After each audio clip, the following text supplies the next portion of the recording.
ان کی ابرو خمیدہ کی طرح تیکھا ہے، اپنی آنکھوں میں بڑی دیر چھپا عید کا چاند۔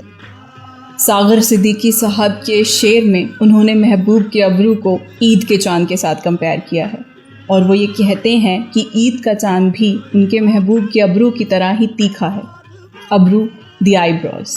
شاعری میں جتنی اہم محبوب کی آنکھیں ہیں اتنی ہی اہم ہے ابرو، دی آئی بروز، اور ان کی شیپ اور بناوٹ کو شاعرہ نے کئی ساری امیجز میں ڈھالا ہے، جیسے کہ ابرو ہلال ہے، دا کریسنٹ اینڈ دا نیو مون، ناز و نخرے کے تیر چلانے والی کمان ہے، قبلہ ہے، وہ محراب ہے جہاں نماز ادا کی جاتی ہے۔ آذربائیجانی شاعر نسیمی نے اسینشن یعنی عروج کے موٹیف کے لیے ابرو کا استعمال کیا ہے، اور صوفی پرسیپشن آف یونیورس اور معراج کے کانسیپٹ کو ڈیفائن کرنے کے لیے سمبولیکلی ابرو اس ورڈ کا استعمال انہوں نے اپنی شاعری میں کیا ہے۔